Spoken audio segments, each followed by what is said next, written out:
Pincén. Su nombre recuerda al cacique Vicente Pincén, que luchó contra la llamada campaña del desierto del general Julio Argentino Roca. Se toma como fecha de fundación del pueblo la llegada del primer tren allá por 1905. Tiene 2 edificios comunales a falta de uno, sala sanitaria, una bellísima capilla, una escuela, jardín, primaria y CBU, también centro cultural y un club, el histórico Atlético Pincén. La mayoría de sus habitantes vive de tareas relacionadas con la agricultura y la ganadería. Entre los años 97-98 hasta pasado el 2000, las aguas subían turbias. Este es un intento a través del siguiente modesto documental de relatar cómo vivieron las familias pinceñas la grave inundación que los afectó.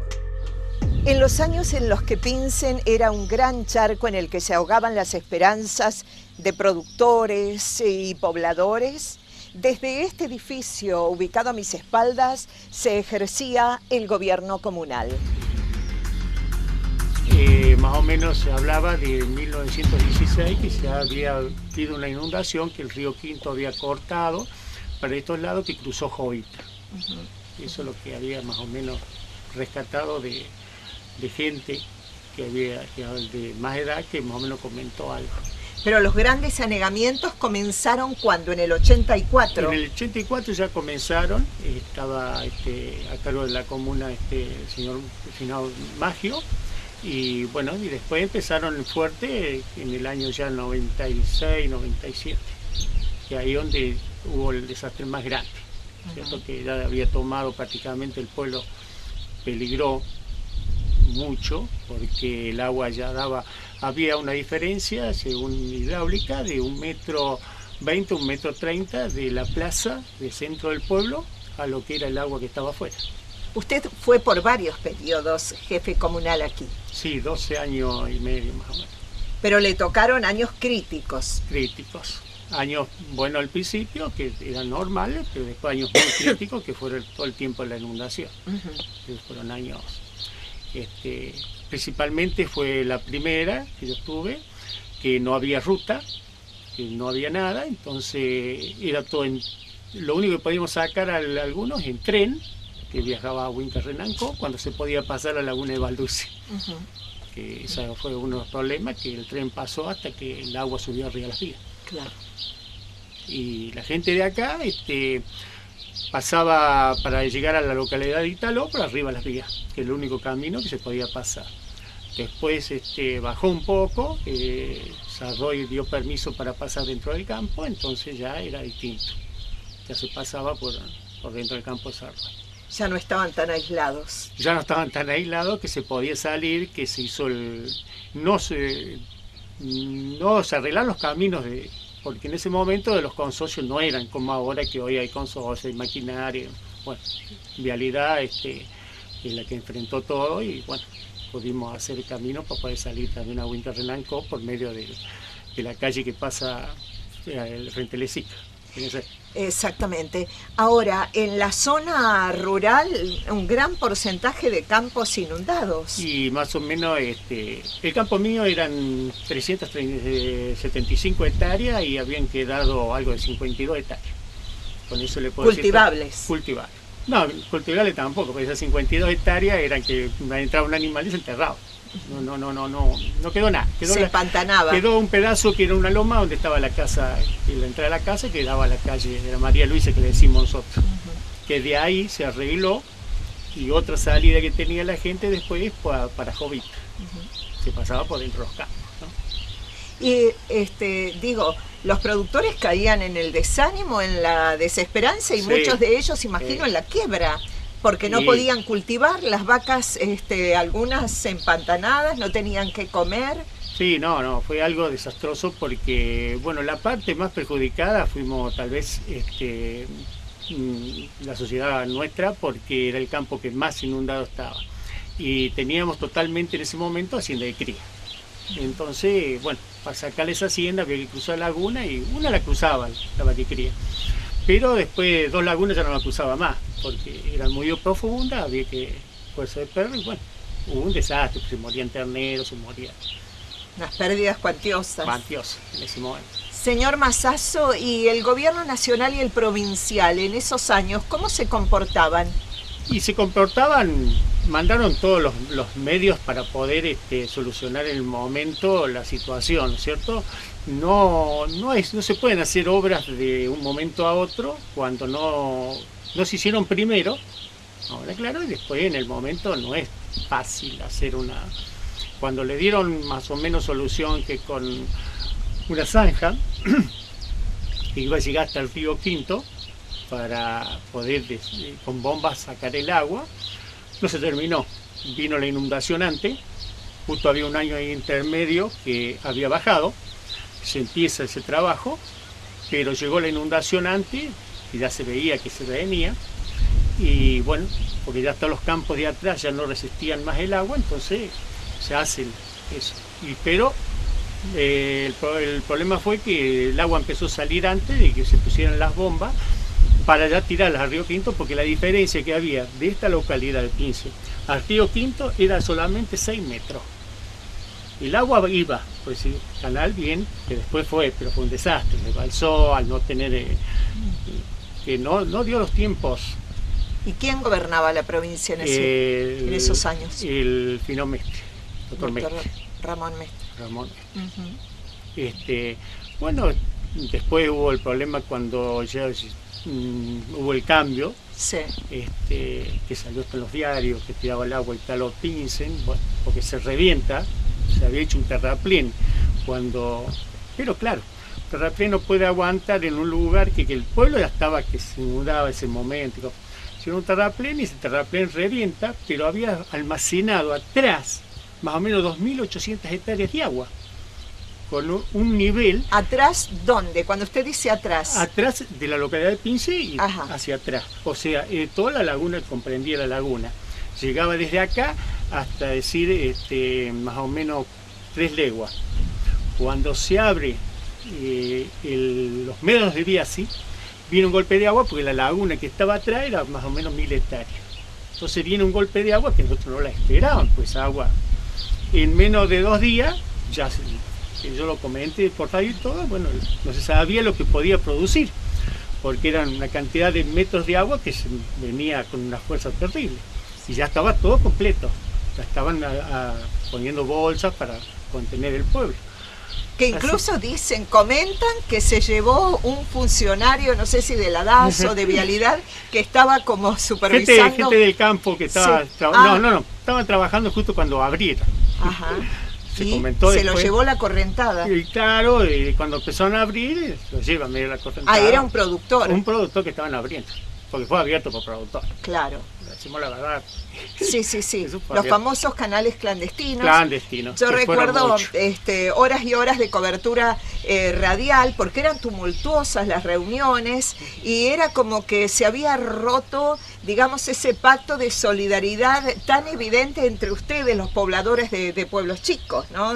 Claro. El problema es que cuando la desesperación de la gente que estaba inundando todo el campo, tenían agricultura, había cosas, bueno, habría. Pero no se imagina el daño que puede hacer adelante. Acá pasó lo mismo cuando se revienta el canal. Los productores que estaban en la zona de Italo, productores que han perdido 2.000, 3.000 hectáreas, tenían tambos, tenían cosas y los han perdido del agua que se fue de esta localidad para allá. Bueno, creo que tuvieron juicio, bueno, no sé cómo lo han terminado todo eso, pero claro, han perdido millones de pesos. El agua es algo imparable, como el fuego. Sí. El agua no se puede parar, pero tampoco no se puede abrir. Que vaya por su misma situación. Bueno, ¿cómo lo hacemos entender eso? Recién recordaba a su esposa, justamente Norma, que esta calle, al frente de la comuna, era un enorme terraplén. Claro, todo terraplén todo el largo, pues si no el agua, porque había 1 metro de diferencia, 1,20 m diferencia del agua al pueblo. ¿Qué pasaba? El agua por vertiente rotaba en el pueblo. Habíamos hecho toda la zanja esa que hoy sigue siendo la salida del agua y habíamos puesto una bomba arrocera. Una bomba arrocera, no tengo bien cuántos litros saca por hora, pero es día y noche. Más 4 bombas, una de vialidad y 2 que habíamos comprado tirando hacia el otro lado. Cuando llovía era el drama, porque esas bombas daban lo justo. Venía bajando un poquito las vertientes, pero lo justo. Cuando llovía, que nunca llovió poco, todas eran de 60, 70 y 120 milímetros, 150, y esa agua había que sacarla. Entonces, ¿qué pasaba? La desesperación del pueblo, que le quedaba una semana o 2 semanas el agua en las casas, se metía dentro de las habitaciones, dentro de la casa. Sí, sí, sí. Entonces, claro, ahí está la gran desesperación del pueblo, porque el agua no había otro medio de sacarla rápido porque brotaba a la vez. Se terminaba de sacar, bueno, si todo andaba a la lluvia normal, íbamos manteniendo. La propuesta de la Sota de refundar el pueblo en otro sitio más alto, ¿por qué cree usted que no funcionó? Yo, sinceramente, no fui nunca de acuerdo. Casualmente, gente que en este momento estuve hablando, así, gente que dice por qué en aquel entonces no refundaron el pueblo, que hace poco, cuando de la Sota, toda obra nueva, todo un cambio de un pueblo, supone una resistencia. Una resistencia, ¿no es cierto? Pero por otro lado, yo he visto obras de gobierno que se empiezan y nunca se terminan completamente. No le van a hacer una casa modelo a los tipos, una casa como tenía, una carnicería u otro más. Entonces la gente me dice, ¿me irá a seguir esto cuánto tiempo? ¿Y qué pasa? Todo pasa lo mismo. No hablemos de otro lugar, pero La Plata, cuando se inundó en este momento, todavía no se hizo nada. Y pasa lo mismo, no es fácil fundar un pueblo en otro lado. Y la gente piensa, si en otros lados, y entonces no quería. La gente le hizo frente al miedo por el agua y había una especie de resignación rumiada con una determinación firme de quedarse allí, en el pueblo. Y de la época de inundaciones nos acostamos en la noche y teníamos miedo porque teníamos el agua llegando ahí a la fábrica. Fábrica de lácteos Pince. De lácteos Pince, que es esa que está ahí a la par. Porque es la parte más alta, y nos decían que si pasaba la loma esa del lácteo Pince, llegaba al pueblo, nos inundábamos todo. Y yo tenía acá 2 nietitas conmigo, estaban acostadas conmigo. Yo a la mañana me despierto, cuando me bajo pisé agua, que vivía ahí en la esquina. Sí. Y se había entrado el agua, yo no sé cómo se entró el agua, teníamos altos como 2 dedos de agua en toda la casa. Así que yo desperté a las nietas que no se asustaran, y una estaba en una camita y la otra conmigo, y la pasé en la cama conmigo. Y le digo, quédense acá y no se asusten, que yo me voy a la cocina, voy a calentar agua para tomar mate, pero estaba todo lleno de agua. Y después ya entonces... Estaba en ese entonces Héctor Mazazo de jefe comunal. Y una mañana vino mi hermano, que era policía acá, Raymond Signorile, me dijo, Irma, vos dejás que levanten la calle esa de ahí enfrente. Dice, cuando llueva mucho, te inundás acá. Y yo le dije al intendente, al Héctor. Y Héctor dice, no, yo voy a mandar a los muchachos que te replenen también todo alrededor de las casas, y no te replenaron. Así que después como tenía miedo, la casa era de adobe, entonces yo llamé a mi hija, que en ese entonces vivía acá en el campo, que ella era casada con Sartori. Y vino y fue ella a la municipalidad a hablar con el intendente, y ya vino Pedro Irachar. Y vinieron y me dijeron de que me iban a hacer la casa acá en la esquina, que era más alto. Y así fue que después me hicieron la casa. En el próximo segmento seguimos recordando los episodios más críticos de la inundación en Pincén.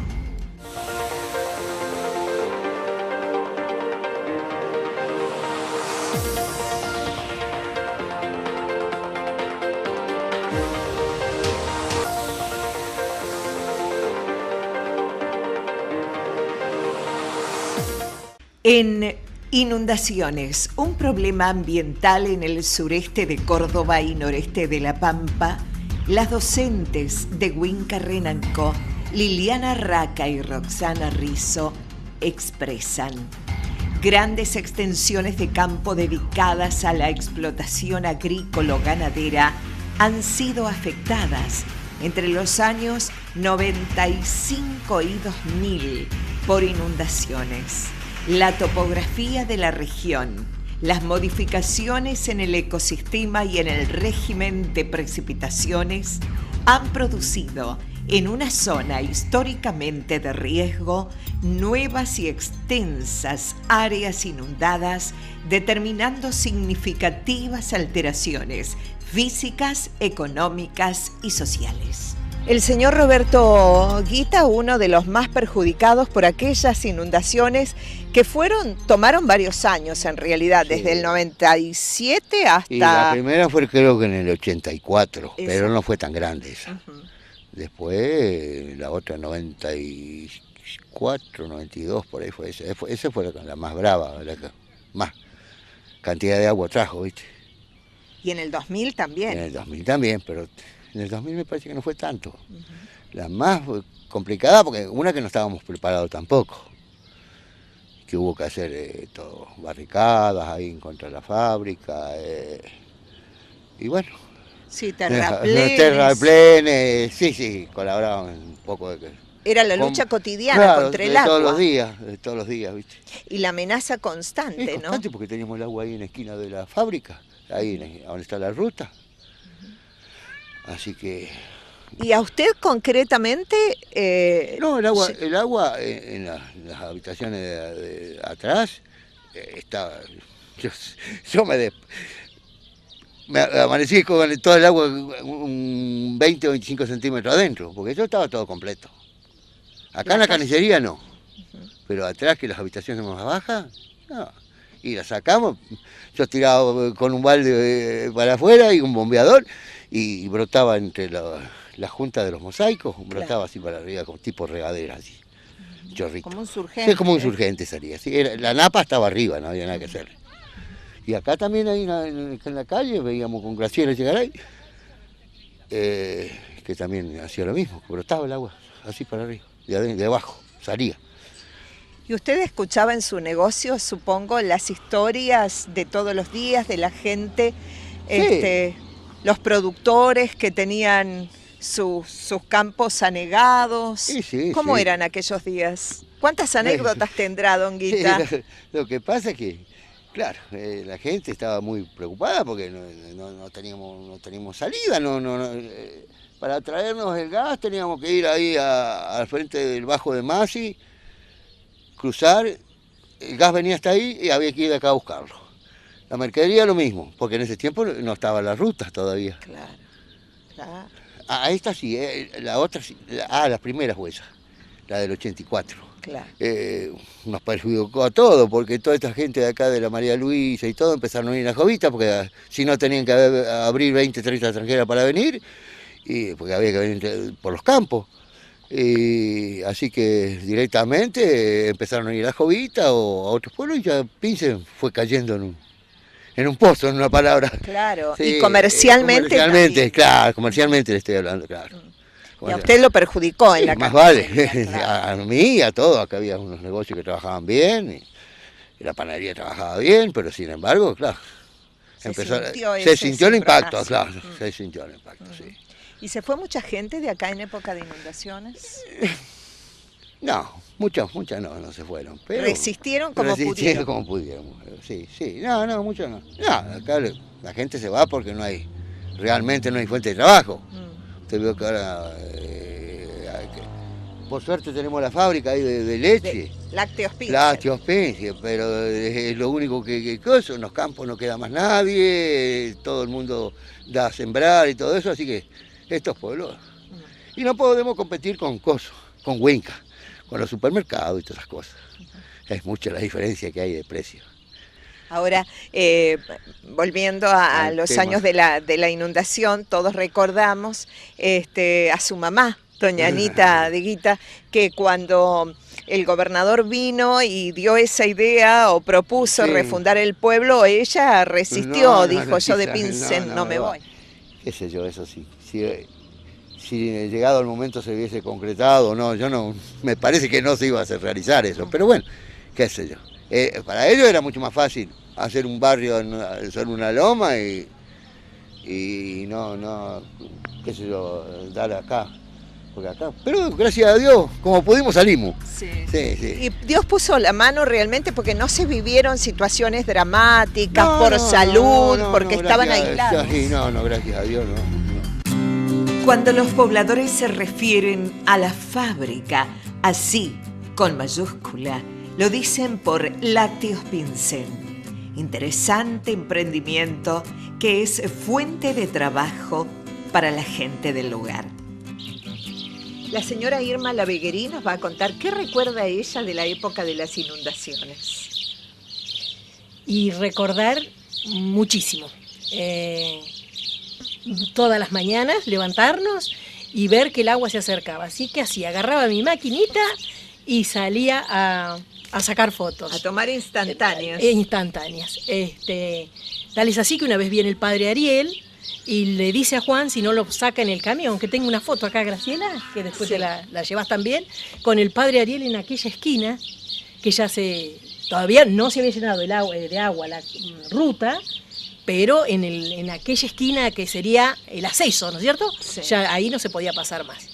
Y te levantabas y estaba todo lleno de agua, hasta que un domingo a la mañana nos encontramos que estaba completo, que fue cuando perdimos, que se llenó toda la chanchería, todo allá.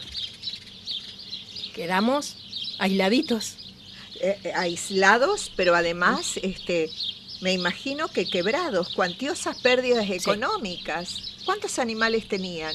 Y en ese momento había 200 capones, vendrían a ser, y madres de cría, padrillos, serían ¿no es cierto?, de cerdos, y toda la recría, todo perdimos. Tuvieron que sacar todos los chicos, más todo, las estructuras que ellos tenían, galpones, pistas de engorde, pistas de recría, todo perdimos, silos, todo. En ese momento calculábamos, más o menos, no calculábamos, era el valor de unos $40.000 en esos años. La amenaza del agua, las pérdidas económicas, cómo se vivía y las peleas entre vecinos, era un nivel de crispación, realmente una agitación popular, ¿no? Sí, se discutía mucho, teníamos a Juan que apaciguaba acá en la casa, era muy... a ver cómo te puedo decir... conciliador. Eso mismo. Porque por ahí los chicos se enojaban porque los culpaban a lo mejor de abrir una zanja o de algo y él trataba de calmar, pero a mayores nosotros no pasamos. Lo único que por ahí pensábamos, tendremos que aprender a convivir con el agua y aprendimos a convivir como 4 años. Eso es lo que yo no me acuerdo bien, me parece que es noviembre del 97 al 2003. Aproximadamente. Me parece que era así, no sé si le habré puesto fechas, pero a sí, fotografías. A la fotografía, sí. Sí. ¿Y por dónde salían ustedes para realizar las operaciones? ¿Traían leche? ¿Iban a buscar? ¿Cómo era el funcionamiento cotidiano? Teníamos un recorrido que era zona de Jovita, sería la María Luisa, ¿no es cierto? Así que para salir, Don Sardoy, por el campo de Don Sardoy, daban la vuelta, iban todo por un camino de Italó, que sería un camino que le llaman el de la Margarita, y a la escuelita, que sería el campito, y de ahí recolectaban, creo que en ese momento, 4 o 5 tambos, y era normal, y viste cuando te llamaban y te decían, estoy encajado, voy a llegar a tal hora, trabajar hasta las 12, 1 de la mañana los chicos en la fábrica, o los se iban y cuando llegaba el camión los llamábamos que vinieran a trabajar, ¿viste? A cocinar, porque tenían que venir a cocinar la leche. Claro. En ese momento nosotros no hacíamos lo que hacíamos hoy, era más fácil el trabajo. ¿Qué hacían en ese momento? En ese momento se hacía nada más que la masa para mozzarella, no se terminaba el producto. Solamente se hacía masa para mozzarella y se trabajaban 4 o 5 personas. La mayoría de las veces trabajábamos nosotros, estábamos nosotros ahí adentro. Así que muchas veces teníamos 2 empleados o 3 y se llamaban, ¿viste? A cualquier hora. Hoy la mozzarella sigue siendo un producto típico de Lácteos Pinsen. Sí, el fuerte de hoy es la mozzarella, sí. Que se coloca fuera de aquí. Sí, se va toda a Córdoba, la mayoría se va a Córdoba y Salta, La Rioja, sí. ¿Pudieron salir a flote? Sí, gracias a Dios, sí, trabajando. Sí. Y poniendo buena voluntad, y el agua se fue, fíjate que ahora no hay nada. Sí. Y su marido, que es, digamos, hombre de esta tierra, usted decía, tiene un carácter conciliador, pacífico. Sí, en ese momento sí. En ese momento no se enganchaba en las peleas, en las discusiones que había, porque por ahí se agitaba y fueron, como le quisieron una vez cortarle la loma a Don Sardoy, no, nosotros no, porque nosotros la única salida que teníamos era un camino que nos daba Sardoy con el camión, así que era imposible nosotros ponernos en contra. Aparte, no era solución, Graciela. Claro. No era solución. A lo mejor había gente que sí que lo veía como solución a eso. Nosotros no era esa la solución. Usted en sus palabras previas hacía como una especie de reconocimiento a Martín Sardoy, porque no cualquiera en esa época tan complicada prestaba, ¿no es cierto?, el paso. Sí, porque y tenía que pasar, claro. Toda la gente, yo creo que toda la gente que quería pasar desde Huinca tenían que pasar por el campo de él, sí o sí, por dentro del campo. Y después de ese problema que tuvo, le había dado una llave a Juan para entrar, así que Juan entraba en la mañana, cerraba, pasaba, volvía al mediodía con la leche y él era el encargado de esa llave. Sí. Y por siempre agradecidos con Don Sardoy por esos años. Siempre. Y por ahí comentábamos también con otros pobladores que eran días y noches tumultuosos, la policía custodiando algunos lugares, el juez manteniéndose en comunicación telefónica, ¿no? Sí. Con las autoridades. Sí.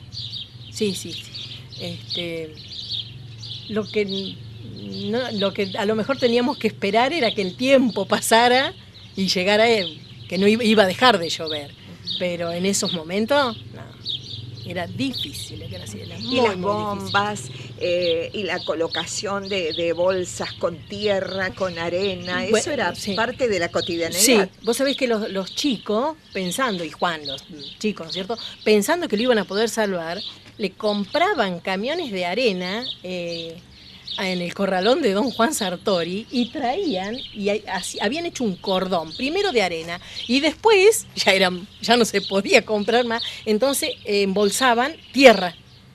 Y a la mañana, en la madrugada, se levantaba uno, iba, prendía las bombas y desagotaba. Hasta que un domingo fueron y pobrecitos los animalitos nadaban todos adentro. Así que ahí fue cuando se le abrió ya. Creo que llegaron animalitos hasta la plaza, porque cuando les abrieron, viste, para que se salieran, buscaban todo seco. Y la parte seca era esta, porque la cancha la tenía llena de agua acá atrás. Era esta loma. Ahí llegaba el agua. Ya vas a ver las fotos vos. Sí. ¿Se derrumbaron casas que eran de barro, adobe? Sí, se cayeron. Sí, muchas. ¿Y cloacas rebalsadas, lo que era sanitariamente? Sí, se decían que sí. Yo no las vi. Yo acá, gracias a Dios, como estaba en la loma, pero viste todo el mundo, no, claro. Porque no hay. Pero los pozos ciegos, exacto. Sí, se comentaba que sí. Nosotros acá en la lomita no. Claro. Pero no, sí, porque la pasamos. Lácteos Pinsen está como en una lomita, ¿no? Sí, está en una loma. Es un punto como de referencia, un poco más alto que el resto. Sí, y bastante más alto.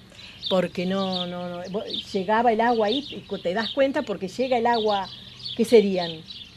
50 metros. Sí. Y estaba ahí, no subía, no llegaba. Y del otro lado de la fábrica la leña. Que nosotros, no sé si habrán visto la leña ya, hasta la leña ahí llegaba. Claro. Su deseo es no irse de No, de querida, aquí. no. De hecho, la pelearon y continuaron. Sí, porque ni se nos pasó por la cabeza cuando dijeron de llevar el pueblo, que el gobernador dijo de llevar, no. El que se quisiera ir, que se fuera y se hiciera. Nosotros no. Yo recuerdo. Y hoy por hoy menos todavía de Pinsen. Que ese día, cuando formuló la propuesta de refundar el pueblo, todo el mundo, incluidas las autoridades, lo esperaban en la ruta provincial 26, y asombrosamente nosotros teníamos otros compañeros que hacían guardia allá y nosotros estábamos acá al frente de la comuna y el helicóptero que lo trajo con su entonces esposa Olga Ruitor paró acá. Paró ahí, sí. Sí, paró acá enfrente. ¿En propiedad de ustedes? Sí, paró ahí. Me acuerdo, Juan cortó el pasto porque llegaba la señora del gobernador y entonces en un ratito cortó el pasto. Ah, ¿ustedes le avisaron? No, cuando ella se baja, antes que ella vuelva, me acuerdo, Juan agarró la maquinita y cortó el pasto rapidito para cuando ella volviera, que se había un pastizal había. Claro. Sí, esas son anécdotas. Ellos bajaron y se dirigieron a la comuna. Y estuvieron buen rato en la comuna reunidos con el llamado comité de emergencia, la intendenta, en ese momento era Graciela Echegaray, el padre Ariel también, formaba parte de... Sí. Participó mucho de las reuniones, el sacerdote. Sí. El padre Ariel sí. Una tarde vino que le diéramos un paseo en el camión, tenía uno de los primeros camiones tenían planchadas atrás, porque se levantaban tarros, ¿no es cierto? Así que sentaditos atrás con el padre Ariel, Juan nos paseó cuando estaba llegando el agua, que ya se cortaba el acceso. Que ya se nos cortaba el acceso, ahí paseábamos con el padre Ariel. Las inundaciones representaron una experiencia periodística inolvidable para José Alberto Teté Cineo, por entonces cronista del canal de televisión Cooperativa. Mira, Graciela, fue una de las experiencias en lo periodístico más fascinante que tuve, donde surge a la luz del agua un montón de cuestiones sumamente importantes, como por ejemplo nos da muy claro lo que es el mapa hídrico del departamento General Roca. Salió a la superficie, quedó demostrado y es muy fácil de explicar. Quedó demostrado cuánta miseria humana hay en momentos difíciles y cuánta improvisación tenemos los seres humanos cuando nos tocan tragedias como esta. Por eso considero que la inundación esa fue una verdadera tragedia por la cual nadie estaba preparado, nadie imaginaba de la magnitud que fue. Empezó en el 97 y terminó prácticamente en 2001, que empezó a bajar las aguas. 2000, 2001, 2002 y después se empezó a tener. Fueron 4, 5 o 6 años muy pero muy difíciles, sobre todo para comunidades como Pinsen, que es el final de una cuenca cerrada, que algún día lo puedo explicar, Italó, que no tenía ruta y dependía de Pinsen o de Mariano Miró para salir con un enfermo, ni hablemos con una situación de emergencia, o Nagoiti, Buchardo, Jovita. Una inundación que afectó básicamente a esas poblaciones y a otro montón que de costado la pudimos ver, ¿no? Hablabas de esa ruptura del pacto de solidaridad que se establece entre vecinos. Por momentos imperaba el sálvese quien pueda. Sí, lo que yo llamo o llamaría la ley del gallinero en lo hídrico. ¿Por qué? Porque Pinsen es el final de una cuenca hídrica que nace en el sur del Campillo y al oeste del Campillo, muy cerquita de Brusone, todo el sur de Mataldi, y ese agua corre de noroeste a sureste. Va corriendo de dirección como corre la mayoría de los ríos de nuestro país y llega hasta Pinsen, que es prácticamente el final de eso. ¿Y qué pasó en un momento? El que estaba aguas arriba canalizaba, que después nunca se pudo probar o de qué manera, y le tiraba el agua al que estaba más abajo. Y así sucesivamente. ¿Y a dónde terminó el agua? En Pinsen. Y hubo un fenómeno, un problema muy grave, estuvieron prácticamente a los tiros. Y a su vez Pinsen tuvo problemas con Italó. Sí, pero vos fíjate que no llegó prácticamente el agua a Italó. ¿Por qué? Porque hay una diferencia de nivel mínima. En 17 o 18 kilómetros hay 8 metros, que es insignificante. Cuando yo te decía, dentro de las situaciones límites que tiene el hombre para tratar de buscar soluciones, marco 2. Primero, tratar de sacar el agua a través de un canal a Nagoiti, cuando sabemos que en 20 kilómetros el nivel es mínimo. Nunca dio resultado ese canal, nunca dio resultado. Iba un poquito de agua, corría unos metros y llegó al Bajo de Martínez un poquito más. Y segundo, una noche, yo no me acuerdo bien el año, quizás los pobladores sepan mejor, una noche se abrió un terraplén del ferrocarril a unos 1000 metros al este de la localidad para que el agua pasara hacia el sur. Cuando a 500 metros de ese terraplén hay una loma. El agua nunca iba a pasar más que un poquito, y así fue. La desesperación, la improvisación. Sí, un gobernador que vino y habló de charquitos, que hoy se saben que son bajos salinos, que estuvo, están y estarán. Siempre se pueden recuperar, se podrán utilizar algunos años, pero van a volver a estar, porque es parte de nuestra topografía. Yo te mostraba recién un mapa del 1875, el mapa que utilizaron los ingleses para hacer los ferrocarriles. Vos fíjate que la única vía de comunicación en la peor inundación que tuvo la Pampa húmeda quedó intacta fue el ferrocarril. Cuando Italó queda aislado, porque el Bajo de Martínez se corta, porque Mariano Miró prácticamente no se podía pasar, utilizaba como vía de comunicación el ferrocarril. Cuando el camino alternativo de Italó, piensen que es por la familia Rivas, que está al norte del ferrocarril, se cortó, utilizaban las vías. Yo me acuerdo haber ido a cubrir un mediodía lluvioso a una docente de Italó que vino a dar clase a Pinsen. Caminó bajo la lluvia 500 metros por una vía de ferrocarril que estaba embarrada. Y así pasaba la población, de una forma muy, pero muy precaria. Un gobernador, Mestre, que habló de charcos. Otro gobernador de la Sota que habló de refundar el pueblo. Y la gente que le debía a la naturaleza años de gloria en los campos cultivables, de pronto dice, no se hicieron las obras en el momento oportuno, se podía haber evitado. Yo la pregunta que me hago es si alguien imaginó ese problema, si se iba a dar una inundación de esta magnitud en ese momento. La primera gran pregunta. La segunda gran pregunta que me gustaría que alguien me responda es por qué la localidad, cuando se decidió hacer el loteo, se hizo al norte de las vías del ferrocarril, en la parte más baja, y no al sur. Es otro interrogante que yo no me puedo develar. Y tercero, refundar el pueblo. El pueblo no se quiso ir. Ahí están sus raíces, está su historia, su vida. ¿Quién se quiere ir a otro lugar?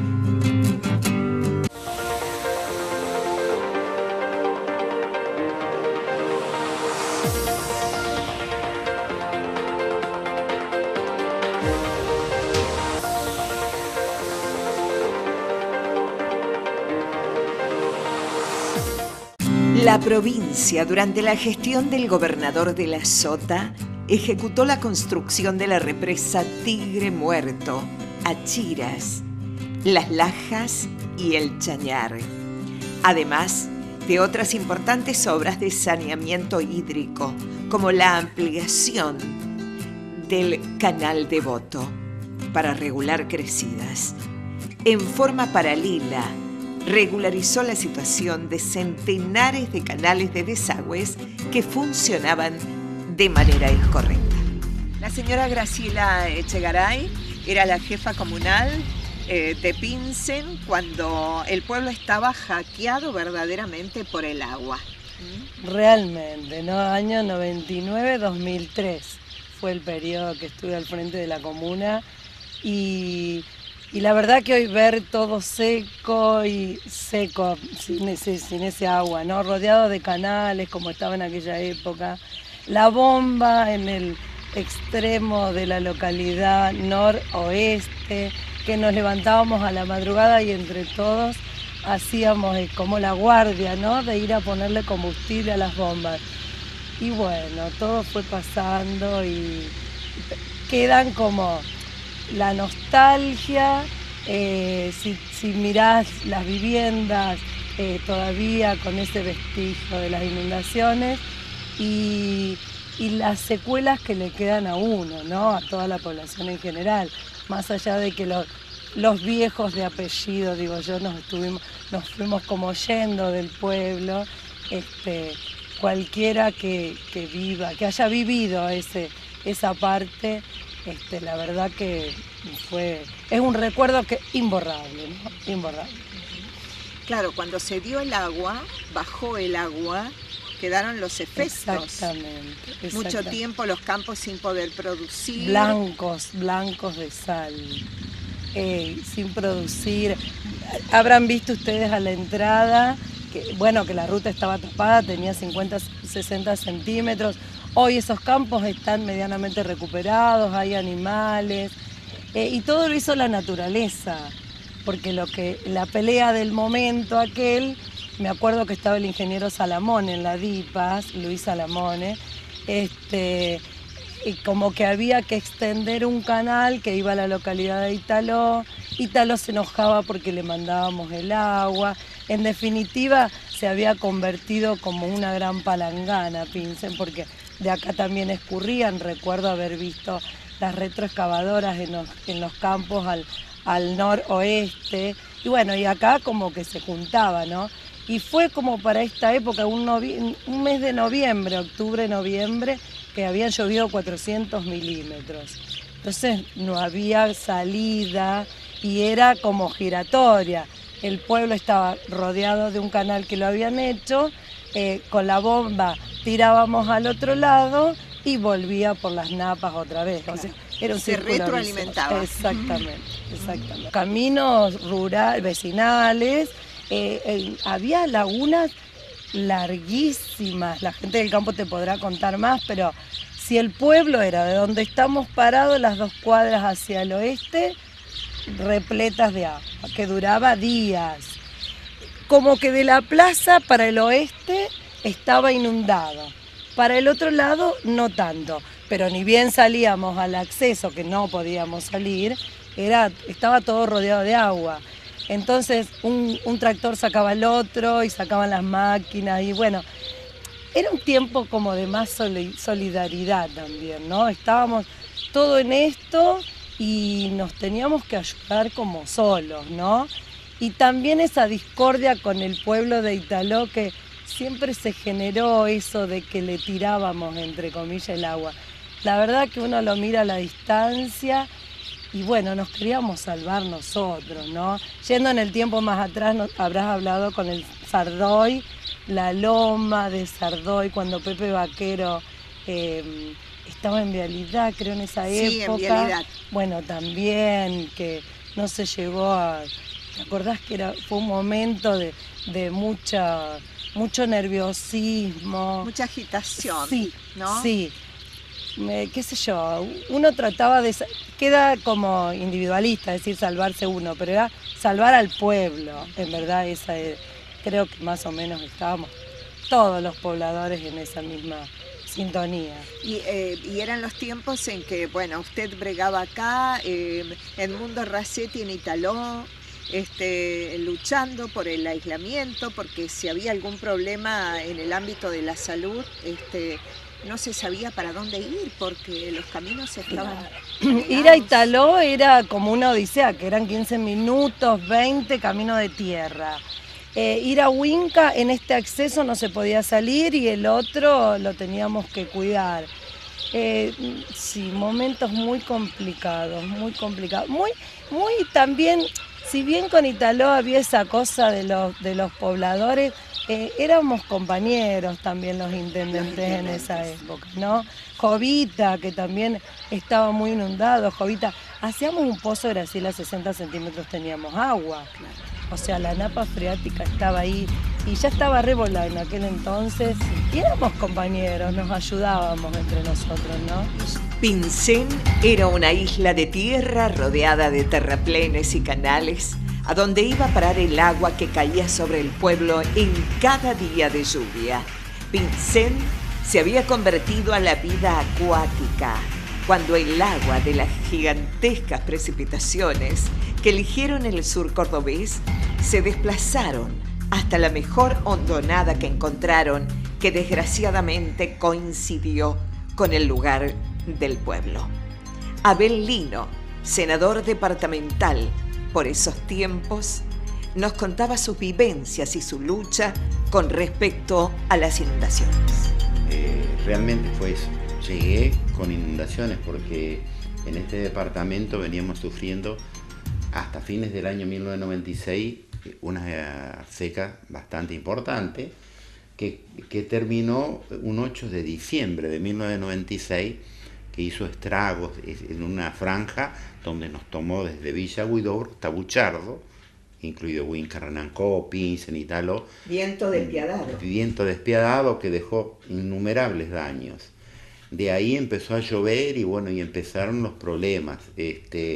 No enseguida, porque claro, al principio, por más que fue el 97, fue un año muy llovedor, muy bueno, pero ya en el 98 empezó a haber problemas con las inundaciones, empezamos a padecer muchos de esos problemas. Año 99 y año 2000 fueron los peores, fueron los que más afectados. Teníamos más de 1 millón de hectáreas bajo el agua, entre Roque Sáenz Peña y General Roca. Realmente a veces para llegar a algunos lugares había que hacer milagro por los campos o dar vuelta por distintos lugares.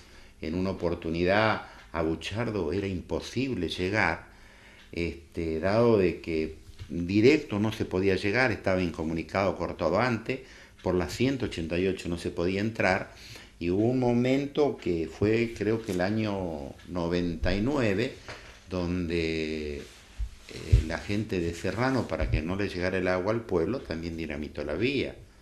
Y el agua pasa para el lado y inunda mucho la zona de Charlones, detrás de Buchardo. Hay mucha historia con eso, pero yo recuerdo que hicimos tantos trabajos, luchamos tanto, pero teníamos el agua arriba, sobre todo la localidad de Pincén. Don Pincén fue el más afectado de todo. Tener historia, tener una presencia casi permanente toda la semana. Me tocó empezar con Héctor Masazo y después del 99 con Graciela Echegaray, que fueron los dos presidentes comunales en Pincén que más vivieron con el agua y con las inundaciones y con infinidades de problemas. No alcanzaba el tiempo y a veces sufrir la impotencia.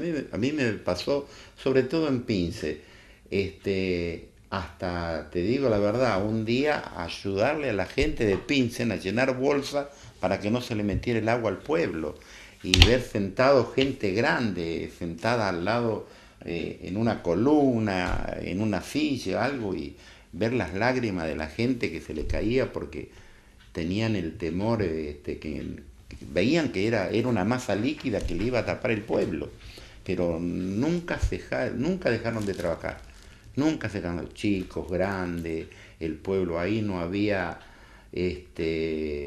radicales, no había peronistas, no había nada, era Pincén luchando contra el agua.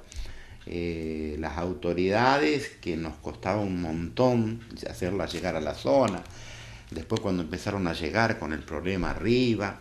Yo me acuerdo, uno de los primeros trabajos que se habían hecho ahí en Pincén fue un informe que también colaboraron, porque todos los intendentes lucharon, que lo hicieron dos ingenieros de Huinca, uno era Miguel Rizzo, y Eduardo Rizzo.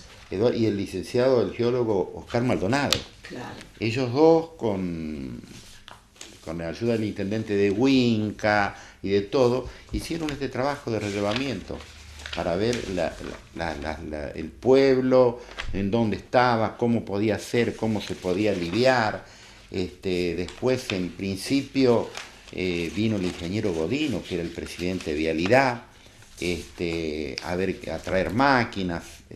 Siempre se hacían zancas tratando de aliviar la laguna que Pincén, esa masa líquida que cada vez venía más arriba de Pincén, pero siempre o tapaba uno o tapaba otro. Deciden hacer un canal que desembocara en la laguna José María, atrás de Italó, con el consentimiento de Iribarne, que era el dueño de esa laguna, de ese campo.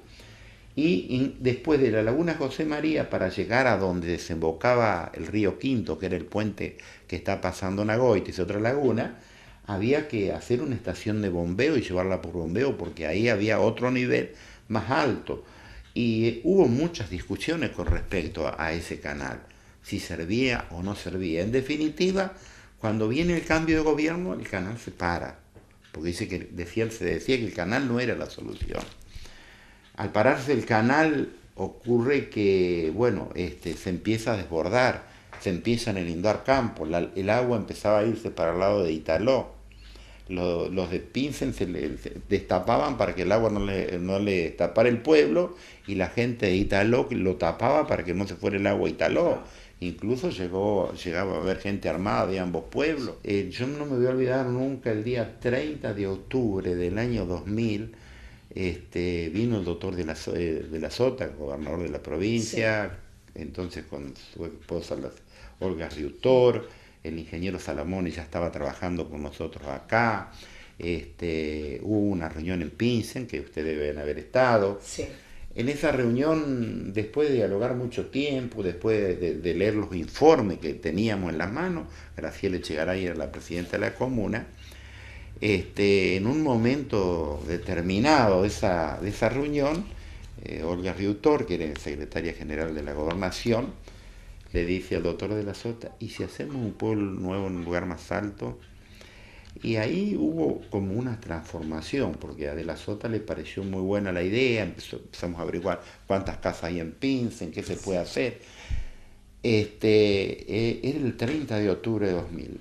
Bueno, después la alternativa era el pueblo en otro lugar, o una laguna, o expropiar un campo de 400, 500 hectáreas para hacer una laguna, para aliviarle la situación a Pinsen.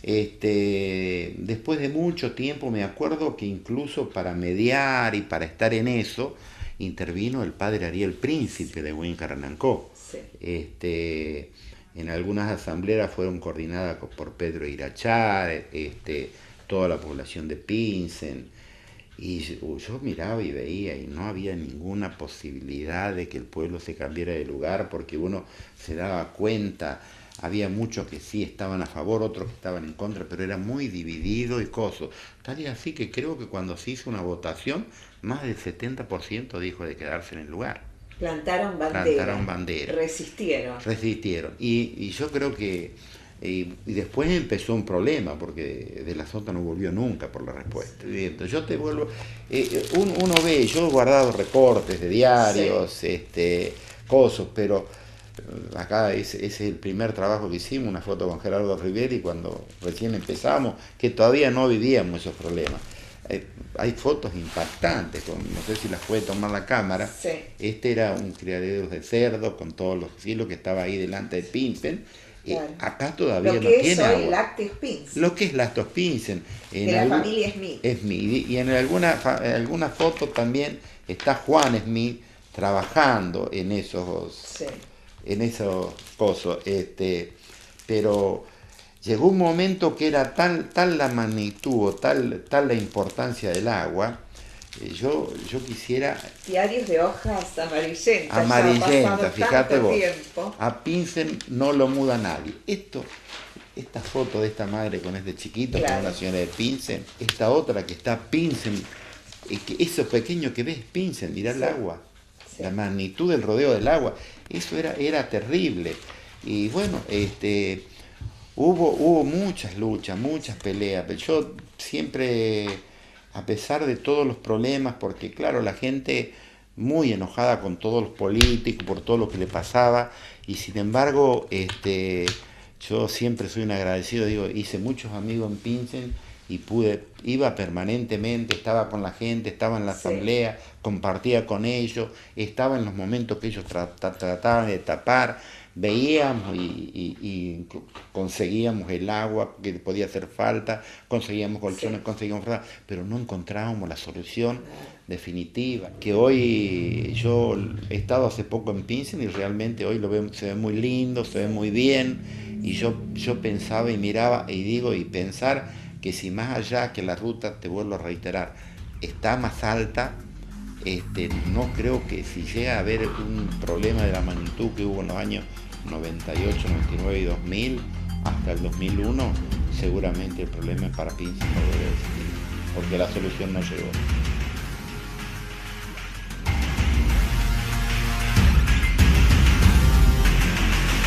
El pueblo de Pinsen tiene una historia ligada a la llegada de inmigrantes, especialmente italianos, vascos y franceses, y a la aparición del ferrocarril, dos factores que determinaron su perfil agropecuario, que se mantiene hasta la actualidad.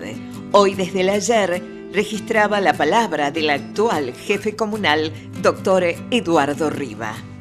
Sí, realmente fueron momentos complicados. Quizás esto fuera en la actualidad, digamos, que por ahí como uno no era gobierno, por ahí lo vivía por ahí distinto, pero realmente fue una preocupación para toda la localidad. Con esos años me acuerdo el último, el 31 de diciembre del año 97, que fue esa lluvia, no sé cuándo, 130, 140, y se desencadenó la inundación, yo creo, después continuó la lluvia, pero eso fue donde desencadenó todas las inundaciones de los alrededores de la localidad.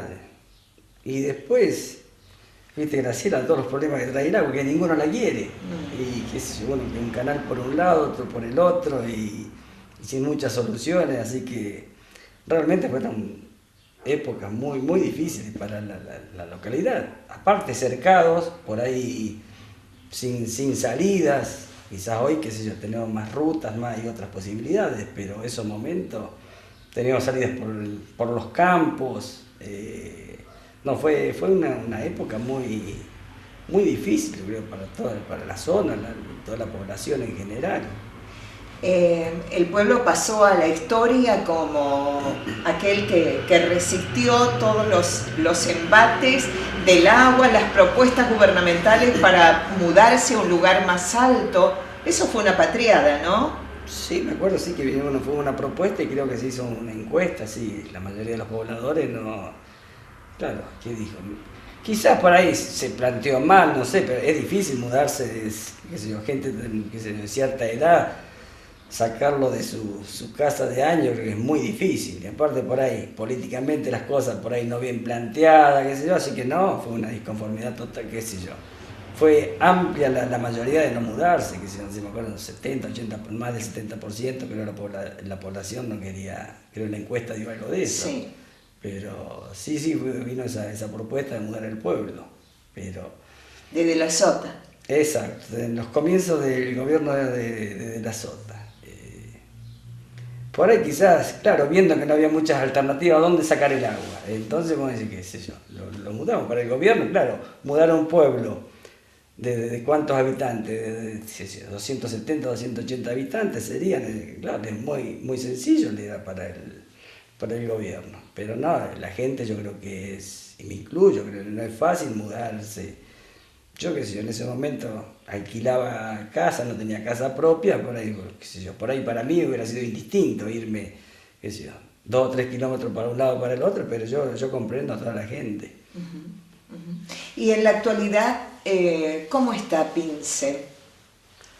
Y yo creo que tratando de mejorar, como todo lo que estamos al frente del gobierno de cada pueblo, tratando de mejorarlo, en estos momentos tratando de hacer desagües por si algún otro momento vienen otra vez a inundación, así que estamos trabajando en eso, en los desagües, en los cordones cunetas del pueblo. Como habrás visto, ¿verdad? Llevamos 8 cuadras, creo que vamos a seguir haciendo más, así que para realmente dejarlo preparado para algunas circunstancias de las ya vividas. Pincén llegó a tener más de 800 habitantes, contra 300 en la actualidad, que hay mucha diferencia. Y claro, había muchos comercios importantes, estaba el hotel, después había una casa de comercio que estaba tras la vía, la casa de Sardó, y después estaba la Pechi, la cooperativa, realmente mucho comercio importante, y en la actualidad no queda prácticamente, no queda ninguno. Comercios chicos también, por ejemplo, otro día estábamos conversando, bares, llegó a haber 7 u 8 bares contamos en Pincén. En estos momentos hay que esté abierto todo el día, no hay ninguno. Abre el club los fines de semana y después tenemos ahí una dependencia de la comuna ahí que abre a la noche. Así que vos fijate. Y con respecto a la inmigración de gente, sí, en los años 50, de mucha sequía, muy mala la zona, y se fue mucha gente del pueblo. Después no regresó más, cuando formó sus familias en otros lugares, solamente a visitar los parientes que quedaron, regresan actualmente, todavía algunos. Pero se avanzó en las obras de saneamiento, por ejemplo, agua potabilizada, tratada, tienen secundario, que esa fue una conquista importante. No, sí, realmente, con respecto, empecemos por el agua potable, sí, y fue en esa época que fue que era intendente de Matali, Roberto Pagliano, cuando hizo la gestión para 8 pueblos, creo acá del sur, que estaba Héctor Mazazo en la comuna. En la comuna, presidente de la comuna. Y después instalaron la planta en el año 2001, cuando estaba Graciela. Y después hicimos en el año 2006, terminado 2007, la red del pueblo. Que en este momento el agua se trae de 5 kilómetros del pueblo y hay por molino a viento. Y hoy justo me dan la noticia que PEC ya nos aprobó nos va a dar un subsidio para hacer la red de electrificación, para poner una bomba en vez para suprimir el molino. Así que una muy buena noticia. ¿EPEC? EPEC. Y después con respecto al secundario también, porque se comenzó también, primero había hasta el tercer año y después nosotros dejamos el proyecto presentado cuando nos fuimos el año 2007, el 2006, 2007 presentamos y fue aprobado el 2008 ya el ciclo completo. Así que realmente sí, es un avance para la localidad. Con respecto a salud también actualmente estamos modificando todo el edificio, que la sala la trasladamos temporariamente al edificio de cultura porque se está remodelando para que sea habilitado por salud. Hemos remodelando lo que estaba y ampliando. Así que realmente va a quedar un edificio está próximo a inaugurarse. 30, 40 días de estar terminado. De las grietas que partían los techos de las casas en líneas relampagueantes, el agua de las napas subterráneas que subían hasta 40 centímetros de la superficie, los campos y corrales inundados, las raíces que se podrían y los árboles que se secaban, a este presente de esperanza, porque si nos íbamos a un pueblo nuevo, ¿qué pasaba con nuestra plaza? ¿Y con la iglesia? ¿Y con nuestros vecinos? La pregunta con lógica irresistible que formulaba un vecino de los que no se quisieron ir.